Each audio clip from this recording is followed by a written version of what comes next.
Hello and welcome to the Chronic Hope Podcast, the podcast dedicated to helping families with addiction. Today we've got a great show lined up for you. We are going to talk about a new resource that has been released for families who are battling addiction. You may be loving an addict in your life, but getting no resolution, no progress in getting them to move through the stages of getting to that phase of being healed, being better, and moving on with their life. And today, we have with us the author of that new book, Kevin Petersen. So, Kevin, why don't you go ahead and introduce yourself and talk about the excitement around this new book? Hey, thanks a lot, Danny. Yeah, hi, my name's Kevin Petersen. I am the author of Chronic Hope, Families in Addiction. Also the author of the previous book, Chronic Hope, Parenting the Addicted Child. I'm the founder of the Chronic Hope Institute. And, on Tuesday, we released the book, Chronic Hope, Families in Addiction, which is a plan designed for families that are struggling with a loved one who's got an addiction and maybe some codependency. And we instantly went to number one on Amazon in a number of categories, which was really exciting and kind of overwhelming, ultimately, our mission at the Chronic Hope Institute is to help educate families that are struggling with addiction and codependency and help them get help. And also to educate clinicians that don't understand addiction and codependency. And so we can teach them how to help their clients. And we think this book is a great asset for that. Sorry. No, and it really is. And this is a second book. The first book was Chronic Hope, Parenting the Addicted Child. And the second book, the number one bestseller, is really built for families and addiction. And we're going to talk today, if you're joining us either live in the replay, we'd love to hear if you've downloaded that first book or if you've downloaded the second book, either now or in the replay. We'd love to hear your thoughts about it. Put it in the comments. Let us know you stopped by. But, if you're a family member, what we want to let you know today is we're going to talk about the sort of details within the book. So you're going to learn three things today. We're going to talk about before treatment, some of the things you need to worry about before your loved one goes into treatment. We're going to talk about during treatment. What is your responsibility as a family member of the addict when they go to treatment, and then post-treatment? What does the world look like when your loved one goes to treatment and then comes back? How is it going to look any different? So to make this valuable for you as our listeners, we're going to hop right into that today. And if you have any questions, either live or in the replay, post them in the comments and we will try to engage with them either live on air right now or we'll engage with them after the fact. So, Kev, let's talk about before treatment. There's a bunch in the book around this, but one thing I love that you stand for is you hate it. You hate it when families just decide they're going to go to the Google and they're going to start doing their own research on the treatment centers. And, it's a scary world out there because you've been working professionally with treatment centers for plenty of years. Talk about that before treatment process. Absolutely. What I tend to get is that first phone call when the families are like, oh my God, what do we do? We need to bring our loved one to you and you need to magically fix them and cure them of all their addiction issues. And my position to them is, no, I don't do that and nobody can do that. And that's not my job. My job is to help the family come up with a plan. And we call it Plan A, Plan B, and Plan C. And Plan A is about setting boundaries and holding the addict accountable and having consequences and rewards in three categories: drugs and alcohol, work or school, and behavior at home. And we lay that down on the person and say, hey, from here forward, my job is to teach the family how to change the family system internally and help the addict get sober. And if the addict says, I'm not going to do that, I'm not responding to that, then we go to Plan B. And Plan B is intervention and treatment. And like you were referencing the Google, Google can be our friend, but Google can also be our worst enemy. And so what generally happens is that families take things they're very reactive, right? They're terrified that this family member is going to die. So they get up on Google and type in, treatment center. And what they get is just flooded with information that they really don't know how to decipher or how to piece through and figure out what's what and have, kind of get a checklist of what to look over. And so in our plan, when it's time to look for treatment, we actually have a list of questions and a checklist that we want people to ask the treatment centers. And we help guide them go through that process and say, cash or insurance, in-state or out-of-state, gender specific, What are the mental health issues? What are the qualifications? Do they have a family program? Do they understand the scenario that you're coming in with? What's the current population like there? Are we putting a 22-year-old in a place where it's all 50-year-olds? Is this person a heroin addict and everybody there is, a marijuana person or an alcoholic? And so it's about helping the family as a third party sort of consultant figure out what the right place is and where to go and how to best help their loved one and hold their loved one accountable. And real quick, talk about your stance on tough love. Oh, absolutely. Tough love is an old 60s, 70s concept, and it just doesn't work.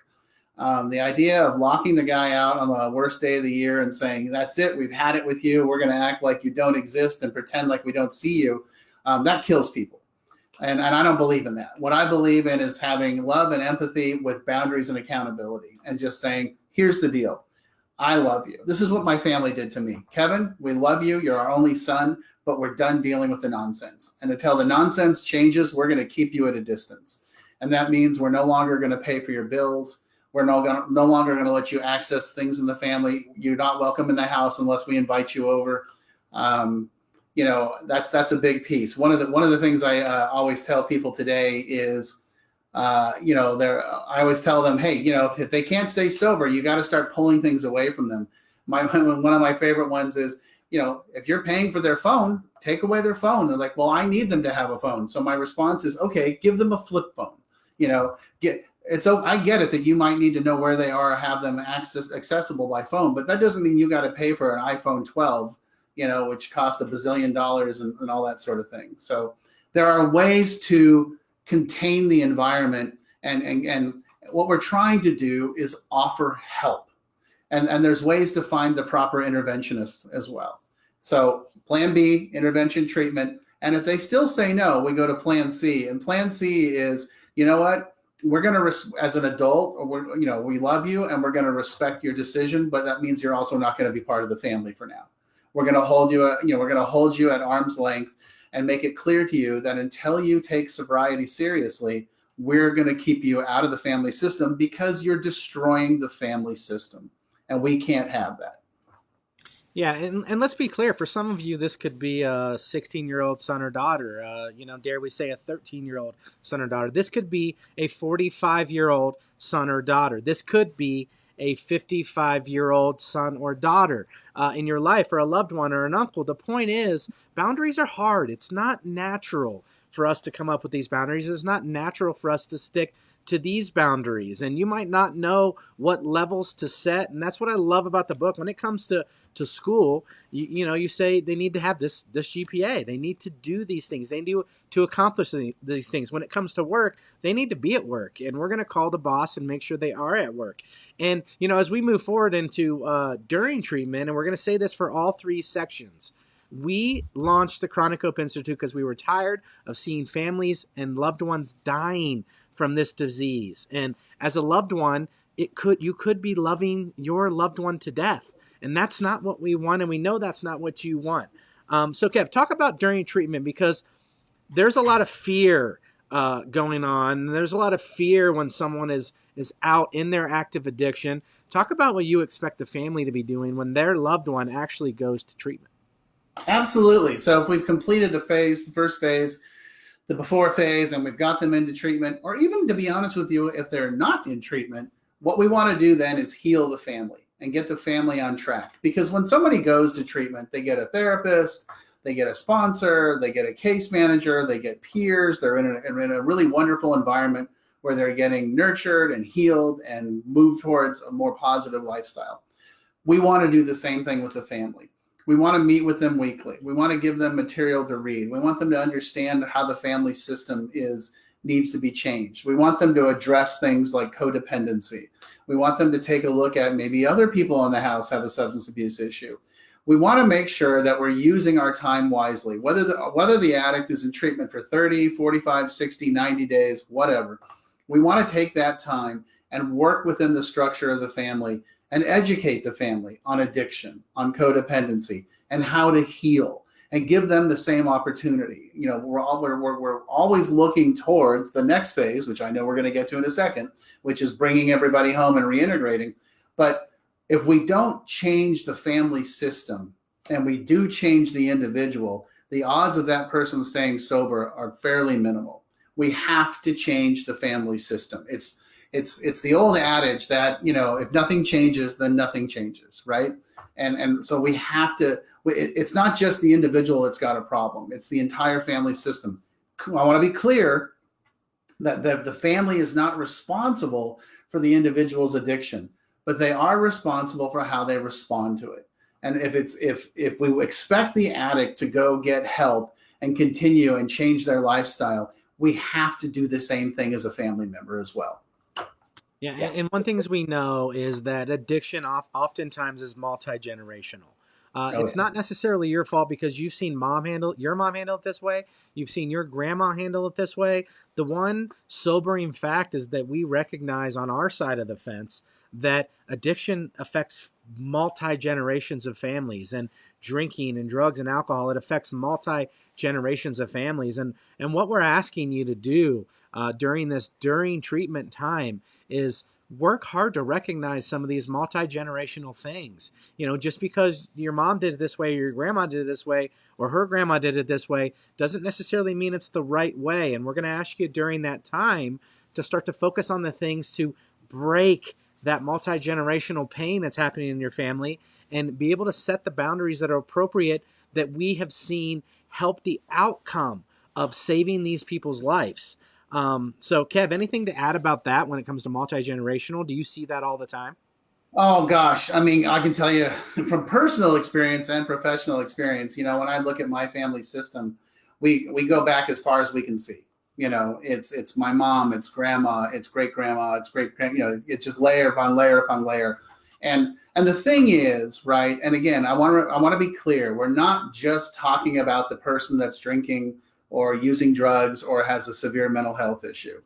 We're talking about how the family responds and reacts to that. So when you have a family member that has that addiction or mental health issue, the family naturally reacts to accommodate it. And so, we call it a maladaptive behavior. So what we have to do is change that. We have to change the way the family system responds to the addiction and the mental health issue.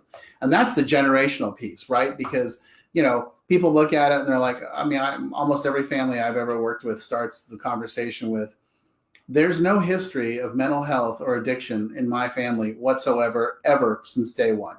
It's just this person. And you're like, okay, cool. I don't fight that anymore. I'm like, all right, cool. Well, let's get them help. Let's start with, let's address the burning bush, get that thing resolved. Let's take care of that. Now that we've got them help, now let's take a look at the family and say, hey, let's educate the heck out of the family on addiction. Let's educate the family on codependency. Let's educate the family on trauma. Let's educate the family on attachment. And all of a sudden, things start to come forward. Oh, I relate to that. Oh, I totally understand what you're talking about. Oh, no, we do that. Oh, no. We're not always on the same team, And so what I like to do is not be antagonistic with the family, but be more loving and supportive and proactive. Like, oh, hey, if you've got these things, here's the solution. Let me show you how to fix it. Yeah, and you can speak from experience on this too. What the book is going to help you get are the tools to finally create these lines where people don't cross, and if they do, you're going to be okay. Okay, because you can't control the addict. You've learned that, right? We talk about, you talked about that adage, if nothing changes, nothing changes. The definition of insanity, doing the same thing over and over again and expecting a different result. It's coming to terms that what you're doing isn't working and you're ready for a different approach. Now, in your life, Kevin, your family set a tough boundary. Your dad at some point told you it was enough. You're either going to get yourself help or you're out of the family. We've talked with other people on this podcast where people said, if you can't do this, you're not part of the family anymore. And at the time, every person in recovery that we've talked to, you were probably shocked. You were in awe. You thought, how could my family do this to me? And to other people, they felt the same way too. But now that they have active recovery in their life, they're living a meaningful life. They look at that moment and they say, that was it. That was the gift of desperation. That was the time in my life where I finally knew I couldn't keep doing it this way. How powerful is that, Kev? Oh my gosh, it's everything. You know, I in May, if God willing, I'll have 30 years sober. And how that whole process, that journey started was in August of 1990. My dad and I were driving home from a family reunion in San Luis Obispo, and he said, Kevin, you're my only son, and I love you, but you're done. We're me and your mother and your daughter and my sister we've all had a conversation, and you're out. We're done. It's over until you get sober, and not just get sober, but change the way you live. Right? We're out. You're not welcome in the family. You're not welcome in the house. I wasn't living there, but you're not welcome to take advantage of the things that we offer in the family. And until that stuff changes, forget it. And I got to be honest with you, and most addicts will tell you this. I've heard that before. I've heard it more than once from them, from girlfriends, from friends, from jobs. I was like, yeah, whatever. And I figured I'd just break them down. And, about 6 weeks into it, they held their ground. And so, I called mom and I was like, Dad's being mean. And they were waiting for me. They had a plan. And the plan was, we want you and Dad to go to a therapist together and start talking. And so I did that. And then, in January of 1991, my dad and I started seeing a therapist. And then, at the end of April, early May, 1991, that therapist took a giant chance, looked me in the eye and said, you know what, Kevin, you're an alcoholic and a drug addict and you need help. And I was like, you're right. What do I do?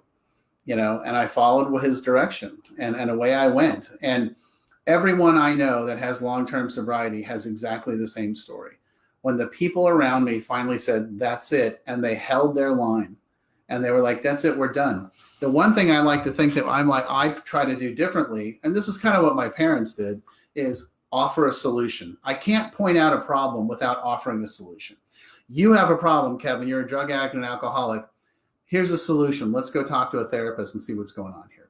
Today, we'd say, let's go to treatment. Let's get you some help. And that's the critical piece is, I love you so much that I cannot continue to watch you kill yourself, but I have found some options for you.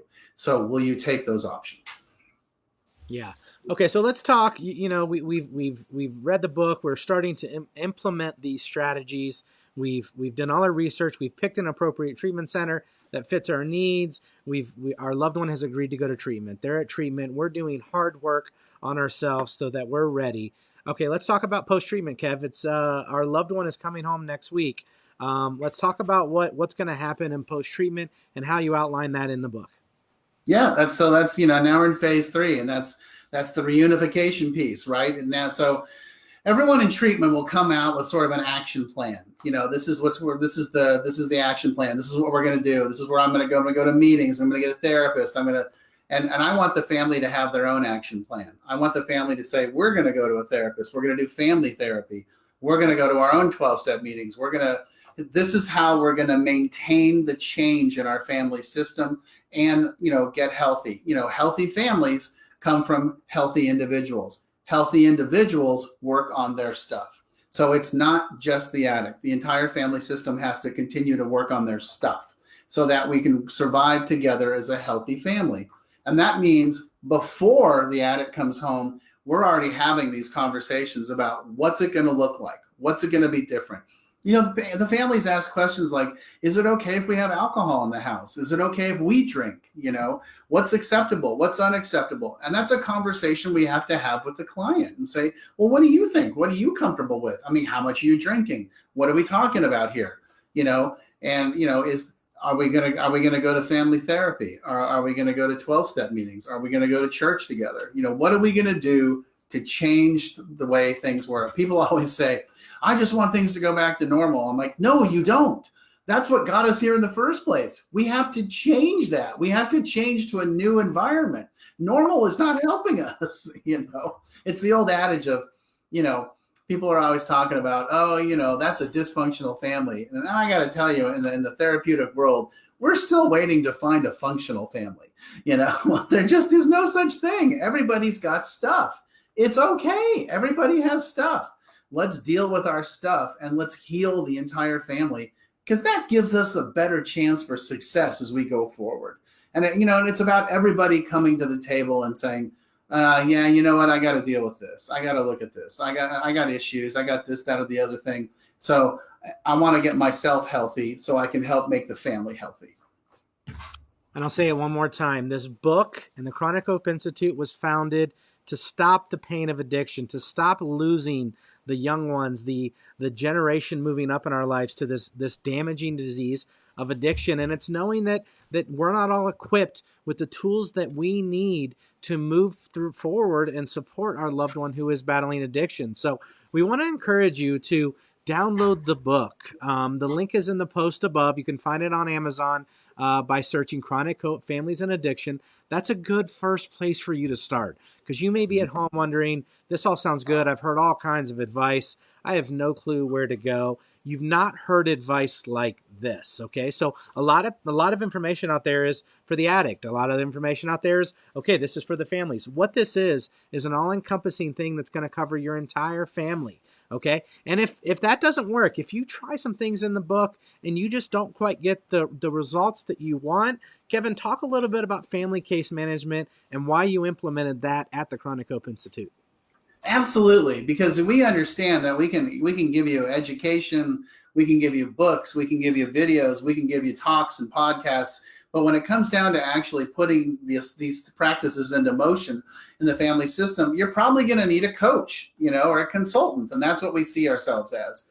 Our staff, we have a number of people that I've handpicked and hand trained or trained about how to do family case management with my methodology and my system, the Chronic Hope system. And they're ready. They're right here. They're actively working with families all over the country that are struggling with addiction and codependency, and offering help and offering a new way of going about business. So we have people, and we're happy to work with you, and we have all the resources that you'll need. So we're hoping that you call us. We're hoping that you email us. Please check us out and give us a buzz, and let's figure out something. Let us start helping you right away. Yeah. Yeah. And there is a reason we do this Chronic Hope podcast live. We launched it. We're in episode 13.